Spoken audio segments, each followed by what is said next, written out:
Abuja comedian so Malik Basintale all trending pa. It is alleged Malik Basintale when you stroke as all UK edge ayarehwe. Now this information pop up on the internet now. And TikTokers actually omadwen hono mu kire mu say di nipa guo no. Edwa na wotwa. O ma be clash with Malik Basintale. Me man kire mu no akire wadwen ama me. E comment section. Aha Penyah block media. Me so say ni di mu.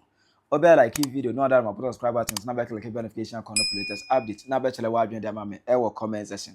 Best also baso anu ahye post onya bi ahye obekaya. I remember 2016 yede Kufa betina akonwa so emu ana Felix ofuzu kwache abeka ze Kufa the crown or acute illness bi aiza Kufa na hwe want to akonwa so nche abeka kan nsem bi. The flag bearer of the new patriotic party Nana Akufo-Addo is suffering from 3 serious ailments: prostate cancer, what they call acute kidney injury, and a blockage in his coronary artery, showing that the flag bearer of the new patriotic party Nana Akufo-Addo is suffering from 3 serious ailments: prostate cancer, what they call acute kidney injury, and a blockage in his coronary artery. Emma from there, Akufo-Addo give out a speech. All I can say is that those whose political fortunes depend on my ill health and degeneration, all I can say is that we're all in the hands of the Almighty. Amen. I was in Bishop Nancy'emu and a coming back for Abronye, a Abronye chairman, Honorable Abronye DC. Or they expose about the and same one, Malik Basintale. Yen shadam tinin ka media no so sa. Ye heden hu no yen tinin ka. Asa idan say ye heden hu no. Ye hu na che e media no so. Nansemu ana Abronye e betu mu say Malik Basintale no. Oyare a just only stroke e kon. E wo UK no wo eje ayarehwe. Yesiu Malik Basintale me abosumi nie no ohumfa nti wo UK oji ayaresa. Onyankopon kan ho no more ho ban non saw yade na sambra fie beye wadwuma as the youngest chief executive officer. Na mom propaganda yetimi kofa pay slip at that time say editro egu asofo so ewo kroma all because we want power. Yeditro BSC edie ni nyina no say ye pe power. The Lord for ababe audit books ni nyina. Afedi ensema NDC for kan ye no. Kwan ben so no mo kan o masem afa say na ye ka kire Ghana for. Enei Ministry of Local Government and Religious Affairs. I just say UK and wo eja yarehwe. Ama video e pop up no. Na NDC for no ebuofu ese anya na MP for no they wish Malik Basintale dead. And at the end one no mu kikan kwa asem bi kikan sem hunu bi. But na omu refi. And someone that young guy Malik Basintale ekeka kire Akufo-Addo ne ba omia. Sat on national television said say Akufo-Addo smoke weed. Akufo-Addo ye weed smoker or smoky. Emo sa be ka say ba omia wo ye chese ba omia nye kremoni papa ba omia eat pork and or no or ye eyewitness. The man, then Alhaji Baumia, who is a Muslim, his favorite meat is pig meat. Ayaba Baumia with the Nambia Brana on his Sanamno, Ajibu the Pirokunam, Ebra Baumia. And I am a witness to Baumia eating pork. We are not saying that pork is bad meat, but as a Muslim and as an Alhaji, one of the things that is haram is pork, big meat. But Mahmoud Baumia, his favorite meat of all the meats is pork meat.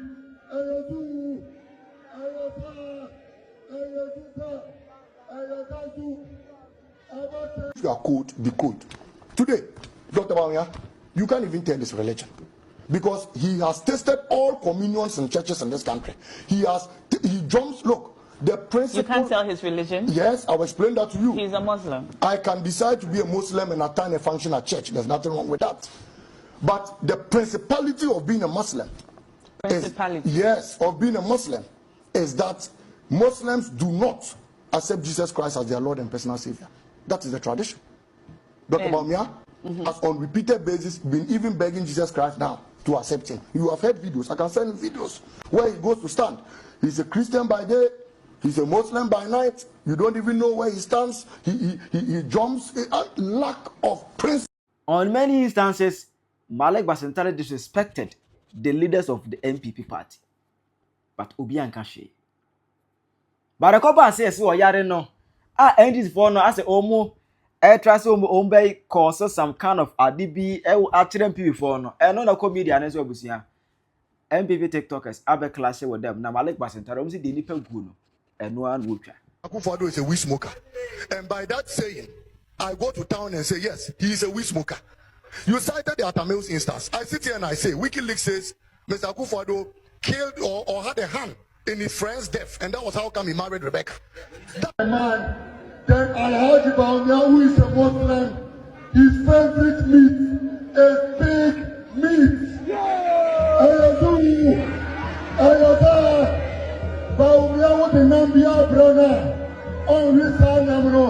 I do what the Piokunam, Abra Bawumia. Yes, Ghana for Bible say boni be yede ebekum boni yefo na de wotan wotri ni so be yede ebebre Ghana for empanimfo say edua ebewu ani no yetu ase na emu yede yensensen so yes Ghana for sa so na se me na memwa se me beto so obi buo so amenye dey menje Ghana for mumyenka ene na Akufo-Addo akasa said ye ko social media so nyina no na Akufo-Addo yede etie na Akufo-Addo ete de yede ekoso na mese na Akufo-Addo kasa wa kana de Ghana for ageminsem yes na se eyesere wakasa na Ghana for eyese wakasa atweno ase say yes se yede wakasa na se ni se wakasa so atweno ase se no ni kwa so wakasa media to me ni de me hypocrite na Akufo-Addo kasa na wakasa eno ano no ene Dr. Mohammed Bawumia said o masi akasa no media mefoa so 100%. Yes, MV say empanifo say si ye de yaw ese anya wo ya ye de ye nya wo fa ye Ghana for channel the voice of Insom TV. Message say no first time who hear me videos and one subscribe to my YouTube channel na ye ama me who we no like no one share no one say comment notification bell ba na don say ye emia so say ebe ya anytime bia me di new videos betum bia no won sa so bit my ye akabi ya no one say share so aka Ghana for oh say nyame ye na ade ese one prem Nyankopon anya na ade a ese obetwintwa Nyankopon na mu a Nyankopon befu mo ya wesa ana Ghana for monim se de ye to Basintale nyina no Basintale amane a wokum nya no Nyankopon na ne buafu no etisi Nyankopon bufu obi a wu nipa wo ne hwan se me ko bompa ya ma Basintale ho ato no wu nipa wo ne hwan Nyankopon bufu na aba no so de ode ye na Akufo-Addo ede ye Dr. Mohammed Bawumia etwa anto no so no eno na Nyankopon abufu abo mo so because Bible asema wakana no Bible na ye na adwuma eteye de na wo onipa dasani o beka se ye mo mpa ye ma obi yes o beka se ye mo mpa ye ma obi yes Ghana for mesi na Akufo-Addo kasa no me kwa ye de ageminsem yes ageminsem Ghana for who de ma nti ho nkyerɛ wase wore de won we se Basintale wuo ewu nje de won we se wuo na se wono pa wono be bompa ya ma Basintale ho ato ne de lalai Ghana for wase lalai mu de mie nkotie Basintale nsem okeka aye ene niema enkofo bi mkeka aye ansa na Akufo-Addo ete ya wode na no aye de atum no eti Ghana for mu de mie mie nkyere tuku bo mode so be ye de ubeti awie na ebe je wonsem Ghana for se kokram amfere so be ye de obesi hunu so a se na Akufo-Addo so mfere so de asa wa be ye de ebe ta so mu mie nkotie so ojidie wo Nyankopon mu na o de ho to no so a se be yo se mi pada se ni be yo se be ka ho asem se be yo se nyina alfa ho na ojidie no na ojidie nam sa ojidie no papa e be fimu aba ene ye nyina ahu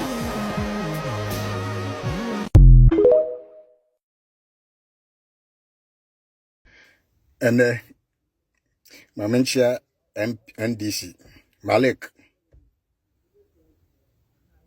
On true chatto Dr. Mohammed Bomiaso. And I want baby I could view. Gisa, would you on phone so too? Now cannot cry. In Simbia, we can find Dr. Mohammed Bomiaho. Ah, nay, ya tro. Allah will deal with you. You Marik, and now we are, you know, what you say, I saw UK. You will pay for it. And somehow can find doctor home. Yeah, dear. Your name said doctor. And yeah, Kron my MPP, no doctor. You okay, kind and you will pay for it. I'm telling you, this guy, you will pay for it. Ya dear no bemu can no cre. Yes, I will Dr. Panacho. I said it's because of election to now kick and sansenamo. And yes, I dear. Ube hundi ebesie. Because you enchantro and fan pit to me. Marek. Na men kan a true try no. Ube chaswaba. Ate. A small boy can't pass yourself because of politics. You will pay for it. Yes, I was for original DK. Fire was fire usieja. Fire usieja. Fire usieja. A sure wabeba okitikim. I mean for a premper Canadian woman. And no kind. I was for Mecha Ubia. Na say Malik Basintale. Me dinner too much we say. Men fan into her say maybe mokono. Men fan into her say maybe cancer who be a fan ho. If we are say winning ya yen sekotia. Malik a better better. A better pa say Malik. Wo obeko ako siki forgiveness. Ewo how kumse tieni ye pa. Enti sa Malik hwe boni a wadi atia woman no ene boni a wadi atia bedi atuo boni a wadi atia eye ofoliata na woma enkrofo bi pushi wo hwe Malik wodi hoto unno so but now no adroni ntimenjo on say UK na bepa yalsabia me catch us say Yandama is the most powerful president ever. Na wa binche opia Yandama ena wa wai young guy one microphone pushiu abayo bi no a maame abrewa bi na no ye multimedia na ote Germany a wa se chanwa no sa abayo na ne sefia ne nanim wokotena mamponti ofiri se wabedane okusie wanane ahwe a oni se ne dua da so poma no sa oba sentrele we ote Germany no a multimedia ye bo no left and right enye onya adum bi ni be she Germany no ono te wa no okaseti aba umia sa aba your phone who my phone ono to a Malik na o mu heliu hwe Bible say mamo ni nye sa ho mo ni nyina bre no ho ase amamo na mum mo ni nye say watwe mudi won kwanwo no by in contrary me ganeno to the extent say don't be pleased. Say nipa twa wonhia yo. Oh sana. Oh Malik ya young guy. Hey Malik Basintale. Why you guy me kan sa afra no ho tantanta no to Germany no. Hu no wa fo cheche eche ayi kombete. Obi o tabruche yi so do nyame. Ene de entos ne niam e na ode sasa no so ya obeye obeluku esoso he me say kuraba efra bruche ba yi kuraba. Udidi mu a wadibi. Malik, hwe eniema bi a wa ya tia ha wakumse no kopa achew. What? And yema be a mukatu nanado so kopa because nanado ne kama no aba so quickly. And some money be a mukatia bawomia. And a bawomia, and a wayale, and a bawomia, and a riprako. Hey, now you see yourself because a bra wokas a bawomia kwaso demakosa kujina so demon and yanko posha se kesio. Malik, me catch out say, media ya me bompa esa hobeto. Na hobeto no bia na hotowa udi baba enya nsesua ama youth no ati sa hwan dakwa se akwa bi no akwa ni dini ba na ekọ young guy bi na ofiri ko na nguna otwa rasta no sa boy na wie beba na nsenya na wie beba because akwa ketwa young boy sika wo benya kakra de be mountain no wo influence wo no kasetia na nado ama dwuma no na nado ye no o ka che se me se sa abo no sa oh ni din no kura de say ya me pa chon ba comment you anu matwe ni din no da kwa se minim sa akwanda kode watwa young guy bi no he me se obi bia wo kasetia na nado obi bia kasetia ba omia ne nso na de no mo ye na firi nyankopon he me se onyankopon bufuo the revenge no nyankopon ene wo bedie Malik me de me bompa ya ma sabri me nwehye wo dead me bompa ya ma I mean to be chela me bompa ya ma sanse mbeko ya wanim ya shwa ya ma sha Elohim Jehovah Refa Jehovah Esi Jehovah Adona mene ya mene I am that I am God me bompa ya ja Malik Basintale ba wanim wo so de boye ni wo nya ofe me ya dwen sa kira ma no awrade me sra boni pia wa fom bia no so wo pa mu no da ne mpa so na wo dwendwe na o reflect na wo hu se waye mfunso atie obi na wo fre ni pakro no a awrade mani pakro no fa nche no na branti wo ye young guy on sorry e me na dwuma na ye ensena ho ama mrantie no a omo ba politics mu a omo di omo yefu achi e kasetie mpanifo roughly no na omo enso so de anya adwensa kira e bia na wo de ball Malik Basintale kokko na wo na ye mu bi so ball no kokko no fan say atemdidie na yeti no nanso na wo tretre no nanso wantie odie nipa dom achi esen wo nyankopon awrade ba bia oda bia no yesra wo but wo de yifre so say wo bi ena efri NDC party ni mu ena oye sa niema ne ti abrante we ya awrade you send it back to sender